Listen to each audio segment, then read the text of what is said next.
Olha, a gente volta a falar sobre o julgamento dos envolvidos em relação à morte do pastor Anderson do Carmo e também a possível participação da deputada Flor Delis. A gente conversa agora com o delegado Alan Duarte, que acompanha esse caso. Delegado, mais uma vez, muito obrigado por estar aqui conosco na programação da Jovem Pan. Bem-vindo. Bom dia a todos, bom dia ao público. Estou à disposição aí para esclarecer detalhes das nossas investigações. Claro. Bom, delegado, os filhos de Flor Delis foram condenados por essa morte. É um crime que chocou o país e até agora existem algumas lacunas. A partir dessa condenação, de que forma as investigações continuam para saber se houve alguma participação da ex-parlamentar? De que forma a polícia segue nessas investigações? Na verdade, a Polícia Civil já encerrou o seu trabalho. Foram instaurados 3 inquéritos. O primeiro deles foi para apurar a autoria imediata na execução.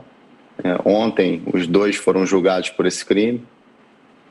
O Flávio, filho biológico da Flor Delis, ele ontem acabou sendo condenado pela execução. Ele foi o autor dos disparos. E o Lucas, ele foi o partícipe material, foi a pessoa que auxiliou o Flávio na aquisição desse armamento. Era uma pistola Bersa, calibre 9mm, adquirida numa comunidade aqui do Rio de Janeiro conhecida como Nova Holanda, que pertence ao complexo de favelas da Maré. Então, ontem se encerrou a primeira fase a gente coroou ontem a primeira fase da investigação. O segundo inquérito foi instaurado para apurar a participação de outras pessoas, inclusive da mandante, da Flor Delis. Sim. E um terceiro inquérito ele foi instaurado para apurar uma tentativa de ocultação de provas, manipulação de provas. Foi uma carta que foi enviada ao presídio, manuscrita, redigida pela deputada Flor Delis, e nela constava um conteúdo falso em que o Lucas atribuía a si a execução dos disparos e imputava a ordem a 2 irmãos que não concordaram com um plano diabólico aí, para que esse crime fosse cometido. Sim. Delegado, hoje é o segundo dia de julgamento. Quem deve ser ouvido e a Flor Delis, finalmente, quando deve ser ouvida? Bom, a audiência da Flor Delis, o júri da Flor Delis, vai ficar a cargo do Poder Judiciário. Sim. Como eu disse anteriormente, a etapa de investigação realizada pela Polícia Civil já se encerrou, foi entregue um relatório completo com todos os detalhes do crime para o Ministério Público, que formou seu juízo de convicção. Eles já foram levados a uma primeira fase do julgamento. A gente sabe que o júri ele é um procedimento bifásico, então a primeira fase é toda conduzida por um juiz de direito e agora a gente espera que seja marcado o júri dela para que então os juízes jurados possam realmente decidir se ela foi a mandante ou não.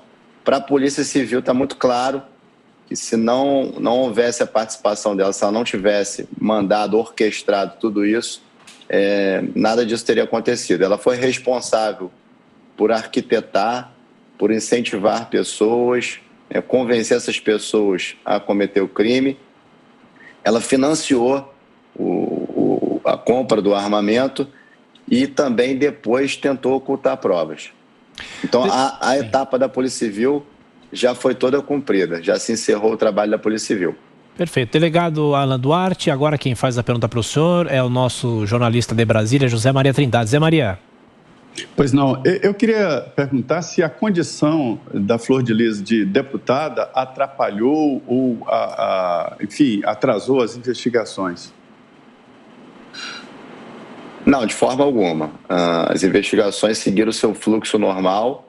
A gente observa aí que tem um trâmite, ela ostentava a condição de parlamentar, então foi por conta disso, por causa da imunidade parlamentar dela, que ela não foi presa anteriormente. Quando ela perde a condição dela de parlamentar, quando ela teve o mandato dela cassado na Casa Legislativa respectiva, aí então foi cumprido o mandato de prisão dela.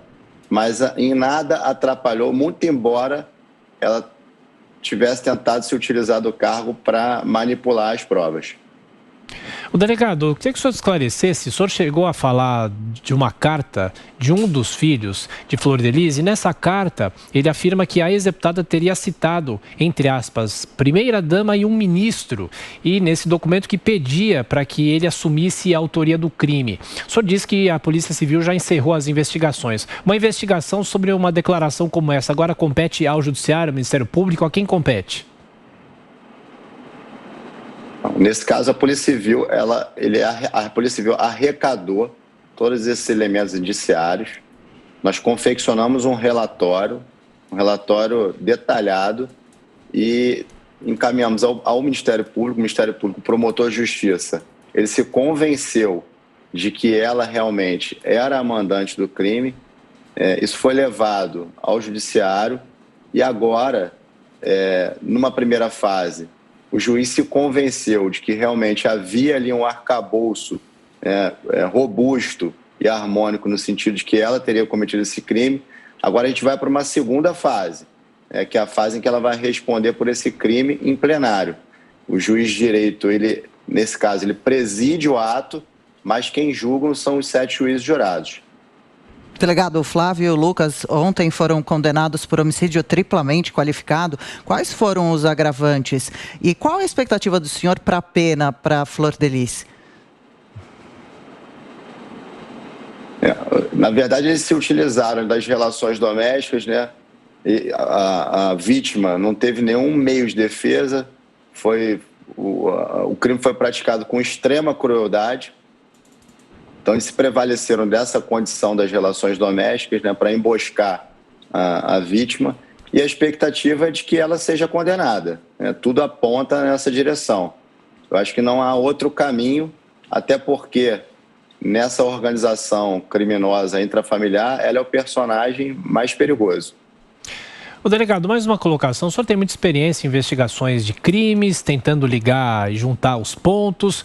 Eu pergunto, nas avaliações que a polícia fez, qual foi a real motivação desse crime? O senhor fala em crueldade, o senhor fala em muitas vezes a questão do ciúme, os filhos também envolvidos. O que o senhor atribui? Existe um fator principal ou são vários fatores?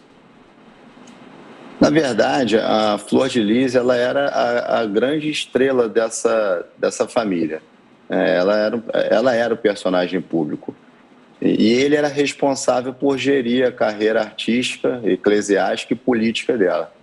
E também gerir a parte financeira. A gente percebe pelos testemunhos e pelas provas técnicas coletadas nos autos, inclusive extração de dados telemáticos de telefones celulares, que havia uma indignação por parte dessa banda da família com relação a essa gestão rígida, esse controle financeiro do dinheiro que entrava para a família. E aí o plano dela era realmente esse, ceifar a vida dele para conseguir essa independência financeira. Delegado Alan Duarte, que acompanhou o caso Flor de Lis, mais uma vez, muito obrigado pela atenção, pela gentileza do senhor. Até a próxima. Bom trabalho. Bom trabalho para vocês. Obrigada.